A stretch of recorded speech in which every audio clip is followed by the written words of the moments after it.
باقاعدہ طور پر بسم اللہ الرحمن الرحیم الحمد للہ الذی ہدانا لہذا وما كنا لنهتدی لولا ان ہدانا اللہ والصلاة والسلام علی اشرف الرسل واکرم البشر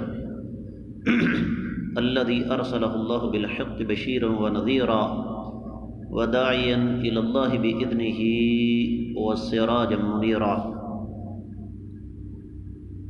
آج کا ہمارا سبق حضور نبی کریم صلی اللہ علیہ وسلم کی ایک حدیث مبارکہ سے شروع ہوتا ہے۔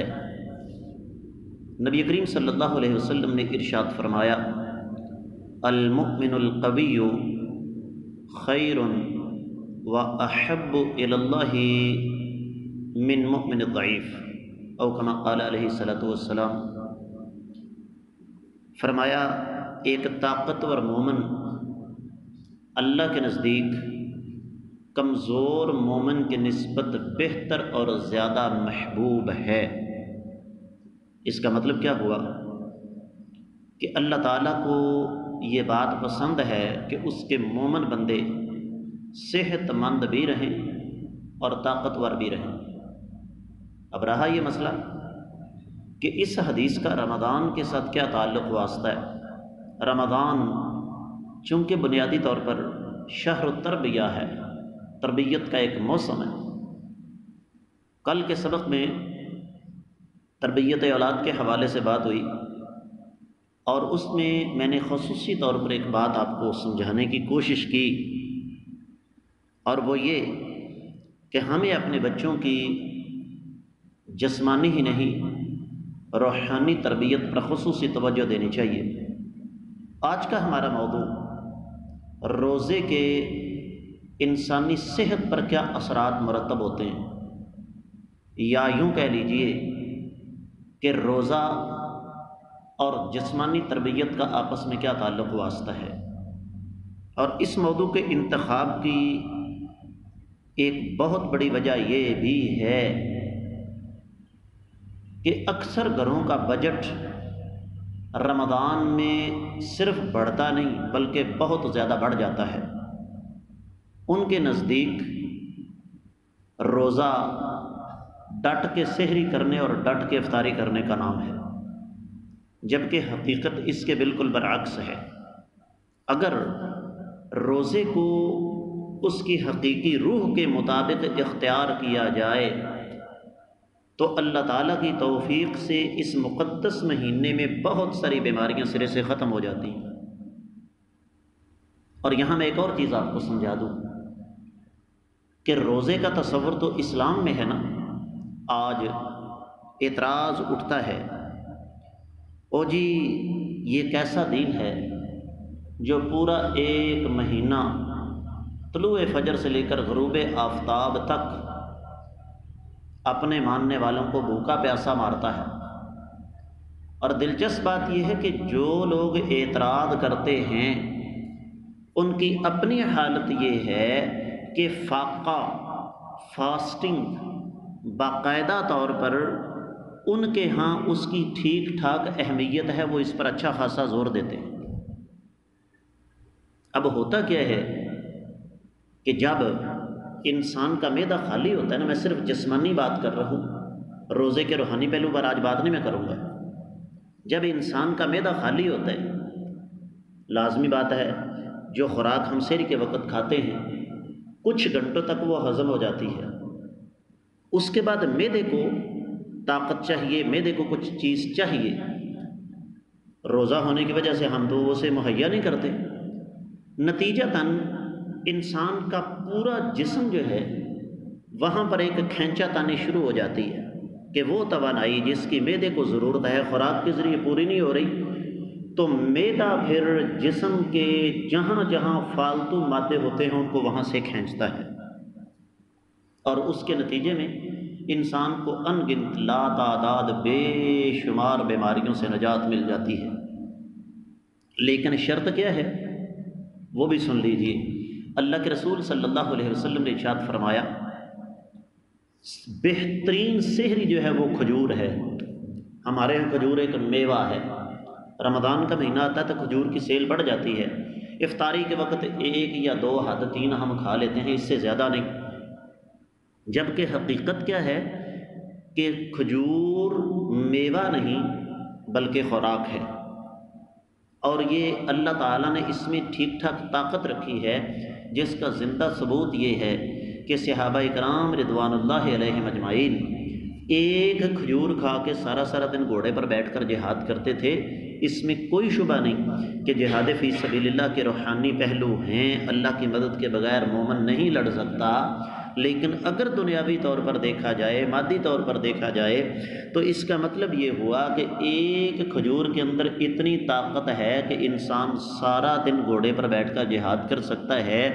سوال یہ ہے، باقیوں کی بات کو چھوڑیں، ہم لوگ جو اس وقت یہاں پر موجود ہیں، کیا آج ہم نے جو سحری کی ہے ابھی سے تقریباً آدھا گھنٹہ 30 منٹ 35 منٹ پہلے، کیا اس میں کھجور شامل تھی؟ قرآن نے تو کہہ دیا لَقَدْ كَانَ لَكُمْ فِي رَسُولِ اللَّهِ أُسْوَةٌ حَسَنَةٌ، بلا شبہ تمہارے لیے کائنات کے امام صلی اللہ علیہ وسلم کی زندگی میں بہترین نمونہ ہے۔ تو وہ جو بہترین نمونہ ہے وہ صرف نظری، فکری اور ذہنی حد تک ہے، اس کا عملی زندگی کے ساتھ کوئی تعلق واسطہ نہیں۔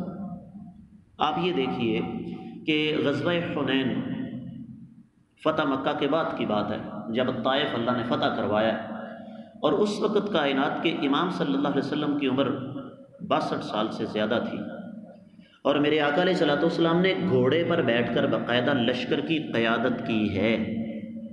اس کا مطلب یہ ہوا کہ اللہ کے رسول صلی اللہ علیہ وسلم جسمانی طور پر اتنے طاقتور تھے کہ 62 سال کی عمر میں آپ گھوڑ سواری کر سکتے تھے۔ کیا آج یہ صورتحال موجود ہے؟ کیوں؟ اور پھر اسی طریقے سے اللہ کے نبی صلی اللہ علیہ وسلم جب دنیا سے گئے تو آپ کی داڑھی کے کچھ بال سفید تھے۔ کیوں؟ کبھی ہم نے اس پہلو پر توجہ دینے کی کوشش کی ہے کہ اللہ کے رسول صلی اللہ علیہ وسلم کے پسندیدہ خوراکیں جو ہیں وہ کیا تھیں؟ نبی علیہ الصلوۃ والسلام کو شہد پسند تھا، آج ہمارے کتنے گھروں میں موجود ہے؟ نبی علیہ الصلوۃ والسلام کو کھجور پسند تھی، کتنے گھروں میں موجود ہے؟ اللہ کے رسول صلی اللہ علیہ وسلم جو کی روٹی پسند فرماتے تھے، آج ہم اس کا نام سننا گوارا نہیں کرتے۔ اللہ کے رسول صلی اللہ علیہ وسلم کو دیسی گھی اور زیتون کا تیل پسند تھا، آپ آج سے 35-40 سال پیچھے چلے جائیں، ہم نے اپنی آنکھوں سے دیکھا ہے آج بھی وہ بزرگ موجود ہیں جو 80 سال کی عمر میں جوانوں سے زیادہ کام کر لیتے ہیں۔ کس لیے؟ کہ انہوں نے پرانی دیسی خوراکیں کھائی ہیں۔ جس دن سے ڈالڈا کوکنگ آئل آیا ہے، مجھے پورے پاکستان میں کوئی پہلوانوں کا اکھاڑا دکھا دیجیے اور یہ میں آپ کو بتا دوں، یہ جتنی آرٹیفیشل خوراکیں ہیں نا، یہ ایک بزنس چین ہے۔ اس پر انشاءاللہ جمعے کے خطبے میں بات ہوگی، کورونا کے مالی اثرات کیا ہیں، اقتصادی اثرات کیا ہیں۔ یہ ایک چین ہے باقاعدہ۔ آپ غور کریں کہ جب سے طبی سہولیات زیادہ ہوئی ہیں، ایک زمانہ تھا کہ 4 یا 5 دیہاتوں کے اندر ایک حکیم ہوتا تھا، اور وہ بھی سارا دن فارغ بیٹھا رہتا تھا، اور آج ہر گلی کے اندر ڈاکٹر موجود ہے، اور دنیا کی ہر مخلوق بھوکی مر سکتی ہے، ڈاکٹر بھوکا نہیں مر سکتا۔ عید ہو، شبرات ہو، جناب رمضان ہو، غیر رمضان ہو، کوئی موسم ہو، کیوں؟ اس میں ڈاکٹروں کا کوئی قصور نہیں، اس میں قصور ہمارا اپنا ہے۔ آپ لوگ کیا سمجھتے ہیں کہ یہ ڈالڈا، بناسپتی، یہ کوکنگ آئل، یہ چکنائی ہے؟ یہ چکنائی نہیں، یہ خشکی ہے۔ ایک زمانہ تھا جب کسی کو شدید بخار ہوتا تو کہتے جس کو دودھ میں پتی ڈال کے نا پلا دو، اور اس کے بعد اس کے اوپر بھاری سی رضائی دے دو تاکہ اس کو پسینہ آ جائے۔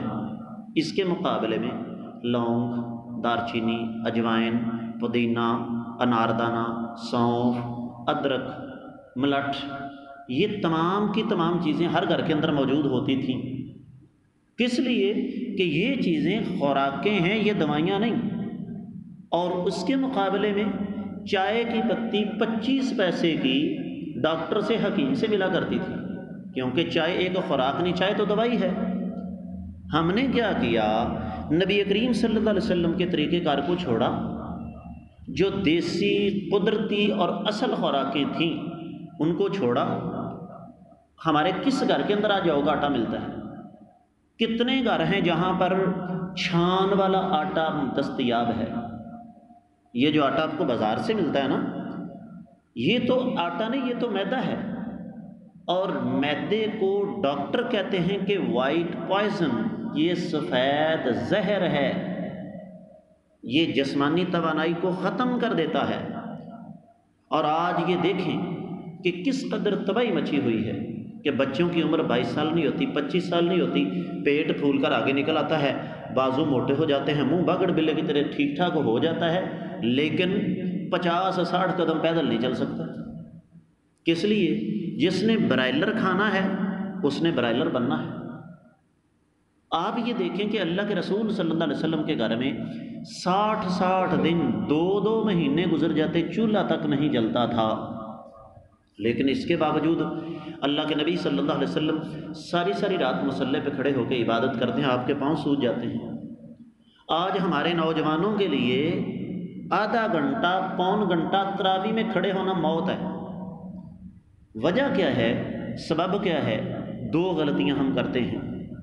پہلی غلطی، غلط اور صحت کو تباہ کرنے والی چیزیں کھاتے ہیں، جو چیزیں جگر کا، معدے کا، گردوں کا، نظام انہضام کا بیڑا غرق کرنے والی ہیں۔ یہ جو آپ کا خمیر ہے نا، یہ پیزا ہے، یہ برگر ہے، یہ شوارما ہے، یہ ڈبل روٹی ہے، یہ رس ہے، یہ بن وغیرہ ہے، یہ چیزیں جا کر معدے کے اندر بیٹھ جاتی ہیں، معدے کو جام کرنے والی ہیں۔ نظام انہضام جب بگڑا تو معدہ جو ہے وہ آپ کو پتہ ہے بیماری کا گھر ہے۔ اچھا، اب یہ نہیں کہ تھوڑا بہت بے تحاشا ہم نے کھایا، اس کے نتیجے میں معدہ جا کے جام ہو گیا، نظام انہضام کا بیڑا غرق ہو گیا۔ اب بجائے اس کے کہ اس کو ہم قدرتی طریقے سے ٹھیک کریں، اوپر سے بوتل، اور کیسی عجیب و غریب بات ہے، ہوٹل میں جا کے کھانا ہمیں چاہیے گرم اور اوپر سے بوتل فل ٹھنڈی۔ کیا ہمارا ذہن کام نہیں کر رہا کہ ہم کیا کر رہے ہیں؟ اچھا، اب اگر طبیعت بگڑی ہے تو اس کا علاج قدرتی طور پر کرنے کی بجائے چائے، وہ بھی خشک، ہمیں اس پہلو پر سوچنا ہوگا۔ یہ جو ہم سحری کے وقت، افطاری کے وقت تہیں بٹھاتے ہیں نا اپنے معدے کے اندر کھانے کی، یہ ہمارے جسم کا بیڑا غرق کرنے والی ہے۔ ہمیں رمضان کے اس پہلو پر خصوصی طور پر توجہ دینی ہے۔ خوراک سادہ لیکن قدرتی اور اصلی۔ یہ جو فریج کا پانی ہے یہ کیا حشر کرتا ہے؟ معدے کا، جا کر اس کو جام کر کے رکھ دیتا ہے۔ اللہ کے رسول صلی اللہ علیہ وسلم کے دور میں ان چیزوں کا تصور نہیں تھا، بلکہ اس دور کی تو بات چھوڑیں، 35-40 سال پہلے گھڑوں کا پانی پیا جاتا تھا، فلٹر بھی نہیں ہوتے تھے۔ میں تو پہلے عرض کر چکا ہوں کہ اس وقت طبی سہولیات نہ ہونے کے برابر تھیں، صحت ٹھیک ٹھاک تھی۔ رمضان میری زندگی میں یہ دوسرا رمضان ہے جو شدید گرمی میں آیا، تو پرواہ نہیں ہوتی تھی، سارا دن کام کیا جاتا تھا، روزہ رکھ کے گندم کی کٹائی ہوتی تھی، روزہ رکھ کے شدید محنت مشقت والے کام ہوتے تھے۔ آج ایئر کنڈیشنر لگے ہوئے ہیں، روزہ پھر بھی قابل برداشت نہیں۔ وجہ کیا ہے؟ ہم نے روزے کی اصل روح کو نہیں سمجھا۔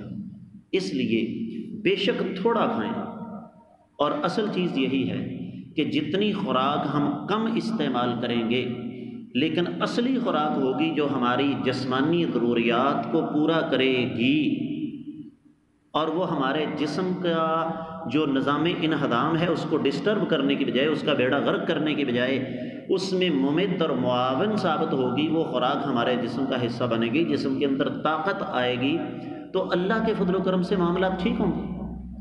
تو اس لیے میں رمضان المبارک کی مناسبت سے آج اس موضوع پر ضرور یہ بات کرنا چاہتا تھا کہ ہمیں روزے کے اس پہلو پر خصوصی توجہ دینی چاہیے۔ یہ جو سحری افطاری کے وقت ہم عام حالات کی نسبت دگنا تگنا 4 گنا زیادہ کھا لیتے ہیں، نہیں، اپنی خوراک سادہ رکھیں، قدرتی رکھیں، طاقتور خوراک کھائیں، سنت کے مطابق جو نبی علیہ السلام نے طریقہ بتایا اس کے مطابق چلیں۔ انشاءاللہ ہماری جسمانی توانائی بحال رہے گی۔ اللہ تعالیٰ سے دعا ہے کہ رب کائنات ہمیں روزے کے اس پہلو پر بھی خصوصی طور پر توجہ دینے کی توفیق عطا فرمائے۔